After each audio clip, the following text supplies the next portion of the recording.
რუსეთის საქართველოს ოკუპირებულ რეგიონებში მასშტაბურ სამხედრო სწავლებას კავკასია 2012 შემოდგომაზე იწყებს. რუსეთის თავდაცვის სამინისტროს ცნობით სამხედრო მანევრები არამხოლოდ რუსეთის სამხრეთ რეგიონებში, არამედ აფხაზეთში, ცხინვალის რეგიონსა და სომხეთში გაიმართება. წლევანდელ სწავლებაში ჩართული იქნება არამხოლოდ შეიარაღებული ძალები, არამედ სასაზღვრო, საჰაერო, სამხედრო, კოსმოსური თავდაცვის, საჰაერო სადესანტო ძალებიც, ასევე შინაგან საქმეთა სამინისტროს უშიშროების ფედერალური და საგანგებო სიტუაციების სამსახურები. რუსული მედიის ინფორმაციით კავკასია 2012-ის მასშტაბურობა ამერიკა-ირანის მოსალოდნელ ომს უკავშირდება. ამ ეტაპზე მუშავდება სწავლების სცენარი, რომელიც კასპიის რაიონსა და სამხრეთ კავკასიაში სხვა შესაძლო კონფლიქტებსაც ითვალისწინებს. საქართველოს ოკუპირებულ რეგიონებში რუსეთის მიერ მასშტაბური წვრთნების კავკასია 2012-ის დაწყების შესახებ საქართველოს პარლამენტმა და საგარეო უწყებამ შესაბამისი ინფორმაცია საერთაშორისო თანამეგობრობას უკვე მიეწოდა. ოკუპანტი ქვეყნის ამ გადაწყვეტილებას უშიშროების საბჭოს მდივანი გიგა ბოკერია ეხო მოსკვისთვის მიცემულ ინტერვიუში გამოეხმაურა. მისი შეფასებით რუსეთის სამხედრო საფრთხე დიდია, რადგან იგი საქართველოს ტერიტორიაზე მილიტარიზაციასა და სამხედრო ინფრასტრუქტურის გაღრმავებას აძლიერებს.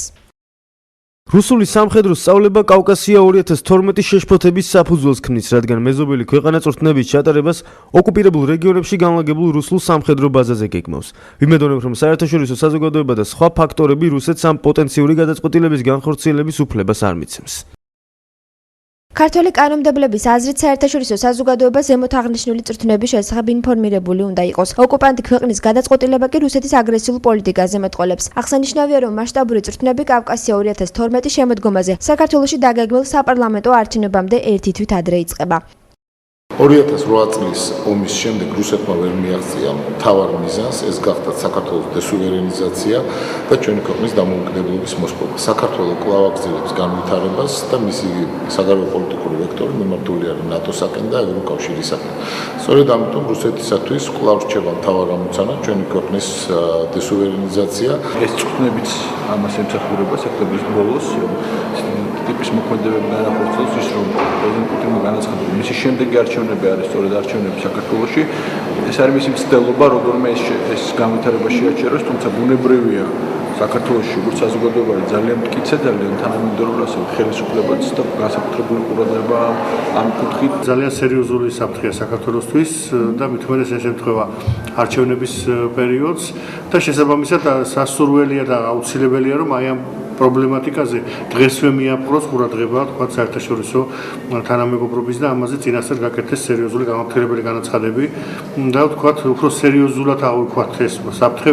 საქართველოს საგარეო საქმეთა მინისტრმა გრიგოლ ვაშაძემ თავის ფინელ კოლეგა ერკი ტუომიოასთან ერთად გამართულ ბრიფინგზე განაცხადა, რომ რუსეთის მიერ დაგეგმილი სამხედრო სწავლება კავკასია 2012 საქართველოში არჩევნების პარალელურად დაიგეგმა. ვაშაძის თქმით, ეს სწავლება 2008 წლის აგრესიამდე მოწყობილ სწავლებებთან შედარებით ბევრად მასშტაბურია. რუსეთის ფედერაციას დაგეგმილი აქვს სტრატეგიული სამხედრო სწავლებები, რომელსაც ქვია კავკასია 2012. კავკასია 2012 არის გაცილებით უფრო მასშტაბური კოპიო იმ სწავლებების, რომელიც 2008 წელს მოაწყვეს სამხედრო აგრესიის წინ. ჩვენ რამდენჯერმე მივმართეთ მოსკოვს ღია მოწოდებით, დააფიქსირონ ჯერ ერთი, რომ ეს როგორც თვითონ ამტკიცებენ, არის საშტაბო სამეთაურო სწავლებები და მეორე ღიად თქვან რა მიზნებს ემსახურება ამისთანა მასშტაბური სწავლებები. ინფორმაცია საქართველოს ოკუპირებულ რეგიონებში რუსეთის მიერ მასშტაბური წვრთნების კავკასია 2012-ის დაგეგმვის შესახებ ქართულმა მხარემ საერთაშორისო საზოგადოებას უკვე მიაწოდა. თუ რა გამოხმაურებას პოვებს ოკუპანტი ქვეყნის მიერ მიღებული გადაწყვეტილება უახლოეს პერიოდში გახდება ცნობილი.